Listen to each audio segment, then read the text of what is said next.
जोहार झारखंड, जोहार घाटशिला। जैसा कि आप सभी जानते हैं, झारखंड राज्य के घाटशिला विधानसभा में उपचुनाव होना है। इंतज़ार की घड़ियां ख़त्म हो चुकी हैं। आज की रात अंतिम है। कल सुबह 7 बजे से मतदान का कार्य आरंभ हो जाएगा। तो कल 7 बजे मतदान का कार्यक्रम आरंभ हो उससे पहले मैं जयराम कुमार महतो, केंद्रीय अध्यक्ष झारखंड लोकतांत्रिक क्रांतिकारी मोर्चा, सह विधायक डुमरी, घाटशिला विधानसभा के तमाम मतदाताओं को, भाइयों बहनों, नौजवान साथियों, बड़ों बुजुर्गों को एक संदेश देना चाहता हूँ। वोट आज भारत समेत विश्व के अधिकांश देशों में वोट की व्यवस्था है। वोट यानी लोकतांत्रिक व्यवस्था का आधार। यानी जब से हमारे हाथों में वोट की शक्ति आई, जिस दिन हमारे पास वोट आया, तो वोट किसके बदले आया? जब भी कोई नई चीज़ आती है, किसी के बदले आती है। जी हाँ, वोट आया राजतंत्र के समाप्ति पर, राजाओं के शासन के समाप्ति पर वोट तंत्र का उदय हुआ। यानी राजाओं का शासन। राजाओं का शासन मतलब जो राजा की इच्छा, जो राजा की मर्जी। राजा का पुत्र राजा, राजा के पुत्र का पुत्र राजा, राजा के पुत्र का नाती राजा, राजा के नाती का नाती राजा, बादशाह राजा, बादशाह का बेटा बादशाह, बादशाह के बेटे का बेटा बादशाह, शहंशाह का बेटा शहंशाह, सुल्तान का बेटा सुल्तान, सम्राट का बेटा सम्राट। यानी इस परंपरा को ध्वस्त करके, इस परंपरा को दरकिनार करते हुए भारत देश में लोकतंत्र की व्यवस्था हुई और लोकतंत्र का आधार बना वोट का तरीका। वोट की यह प्रणाली उस लोकतांत्रिक व्यवस्था का आधार। शरीर तन सब थकने लगता है, मन थक गया, तन थक गया, तो कैसे काम करेगा? सच्चाई कह रहे हैं, हम अपना अनुभव बता रहे हैं कि 10-12 समस्या के बाद कभी कभी हम लोग को भी लगता है कि अब थोड़ा थकावट लगता है। तो सोचिए उनका क्या हाल होगा। और ये सच्चाई है। ये हम लोग यूथ हैं, एनर्जेटिक हैं, इसलिए कार्य को कर रहे हैं। इसलिए आपसे आग्रह है, युवाओं को राजनीति में मौका दीजिए, क्योंकि वो एक्टिव होकर काम करेंगे और बहुत ही तेज तरार होकर काज करेंगे। इसलिए आप सभी से आग्रह है, घाटशिला की जनता से अनुरोध है, विनती है कि इस बार झारखंड लोकतांत्रिक क्रांतिकारी मोर्चा के रामदास मुर्मू, नाम भी बड़ा प्यारा है। हमारे दिवंगत स्वर्गवासी मंत्री महोदय, उनका भी नाम रामदास सोरेन था, इनका नाम रामदास मुर्मू है। Ramdas will replace Ramdas. रामदास रामदास की जगह लेंगे। कितना सुंदर मेल खा रहा है। एक प्रत्याशी तो हमारे हैं झारखंड लोकतांत्रिक क्रांतिकारी मोर्चा के, एक साधारण कृषक आदिवासी परिवार के एमएससी बीएड की पढ़ाई कंप्लीट करने वाले रामदास मुर्मू, जो जेएलकेएम के प्रत्याशी है। लेकिन 2 प्रत्याशी कौन है? चलिए, हमारे भाई समान ही है, उसमें कोई उनकी हम शिकायत ना आलोचना करेंगे। दोनों हमारे बड़े भाई हैं, बाबूलाल जी और सोमेश जी। लेकिन उनका संबंध किस परिवार से है? दोनों का संबंध पूर्व मंत्रियों के परिवार से है। जो 2 प्रत्याशी हैं, जो 2 कैंडिडेट हैं, दोनों पूर्व मंत्रियों के परिवार से ताल्लुक रखते हैं।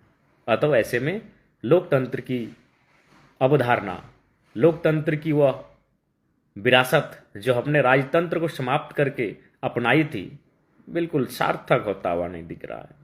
इसलिए आप सभी से आग्रह होगा कि घाटशिला के उपचुनाव में घाटशिला के तमाम माताओं बहनों को मैं विनती करूंगा, मैं अनुरोध करूंगा कि इस बार उस परंपरा को, उस परिपाटी को तोड़ें कि राजा का बेटा राजा बने। इसको तोड़ना होगा। ये लोकतंत्र के लिए हितकारी नहीं है। क्योंकि आज हम बात करते हैं कि हमारा देश तो अमीर है, लेकिन यहाँ की जनता गरीब है। हमारा देश कल को 7 ट्रिलियन परसों 10 ट्रिलियन, कुछ वर्षों बाद 15 ट्रिलियन, कुछ वर्षों बाद 20 ट्रिलियन, तो शायद कुछ दशकों के बाद 50 ट्रिलियन की भी इकोनॉमी छू ले। लेकिन क्या आम व्यक्ति तक पहुंच पाएगी? नहीं, एक खाई बनेगी, क्योंकि हमने सत्ता का और संपत्ति का केंद्रीकरण कर लिया है, एक जगह केंद्रित हो गई है। अगर वास्तव में हम देश को खुशहाल देखना चाहते हैं तो हमें विकेंद्रीकरण की प्रक्रिया को अपनाना होगा। हमें विकेंद्रीकरण की जो व्यवस्था है उसे सार्थक दिशा में, सकारात्मक दिशा में लेकर जाना होगा। विकेंद्रीकरण यानी किसी के पास भी पैसा, सबके पास राजनीति का पावर, सबके पास सारी व्यवस्थाएं, सबके पास, आम व्यक्ति तक, अंतिम पायदान पर जो व्यक्ति खड़ा है उस व्यक्ति तक जाएगा, उसे विकेंद्रीकरण। तो इसलिए आज इस व्यवस्था को बदलना होगा। घाटशिला के तमाम मतदाताओं से मेरा अनुरोध होगा। घाटशिला हमारे सभी भाई लोग गए, विजेता कमेंट में हैं, हमारे स्टार प्रचारक के तौर पर थे। कई हमारे भाई, हमारे बहनें, हमारे सभी लोग घाटशिला गए, मैं भी घाटशिला गया था। और घाटशिला में क्या देखा सबने? इस बात को मानना होगा कि घाटशिला कहीं ना कहीं, जो बगल में ही जमशेदपुर का क्षेत्र है, अगर जमशेदपुर के टाउन से घाटशिला के ग्रामों की तुलना करें तो 2 दशकों का अंतर दिखता है। अब क्यों ऐसा रहा, क्यों ऐसा नहीं होना चाहिए था? आज इस पर घाटशिला को विचार करने की आवश्यकता है। वहाँ के नौजवानों को, वहाँ के माताओं बहनों को, वहाँ के मतदाताओं को विचार करने की आवश्यकता है। आज वहाँ के सड़कों की स्थिति क्या है? वहाँ टावर तक 50% से ज़्यादा टावर नहीं पकड़ रहा था। जो भी है नहीं जानते, घाटशिला घूम कर आएंगे। सरकार की जो सुविधाएं संचालित हो रही है वो किस अवस्था में संचालित हो रही है, ये जानने की आवश्यकता है। क्यों ऐसा हुआ? इसलिए परिवर्तन की आवश्यकता है, घाटशिला को परिवर्तन की आवश्यकता है।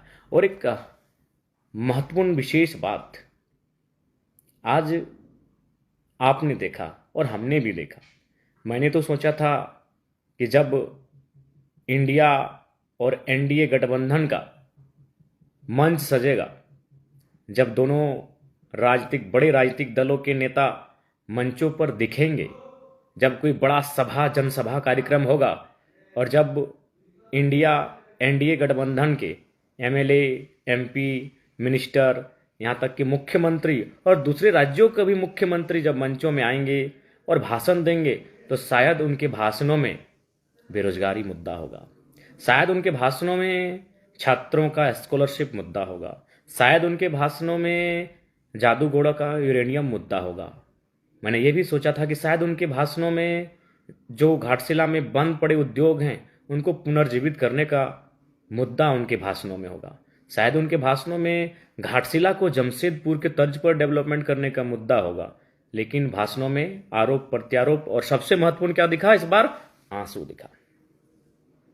एक आंसू बहा हमारे बीच स्वर्गीय, आज नहीं है, स्वर्गीय रामदास सोरेन जी, हमारे पूर्व शिक्षा मंत्री। उनको हृदय तल से आज भी श्रद्धांजलि देते हैं, आज भी उनको नमन करते हैं, आज भी उनको वंदन करते हैं। बहुत कम मुलाकात रही उनसे मेरी, चूँकि मैं इसी बार विधानसभा में मैं प्रवेश किया, और इससे पूर्व भी उनसे व्यक्तिगत रूप से ना कभी मिला था, ना कभी बातचीत हुई थी। लेकिन जब भी मुझसे मिलते थे मुझे कभी विधायक नहीं उन्होंने माना, एक छोटे भाई से, एक बच्चे जैसा माना, और हमेशा 3-4 बार मेरी पीठ को थपथपाते थे, जैसे बच्चे को थपथपाते हैं जोर से कभी, तो पीठ थपथपाते हुए रामदास सोरेन जी मुझसे मिले। आज वो नहीं है, निस्संदेह उनको मैं श्रद्धांजलि अर्पित करता हूँ।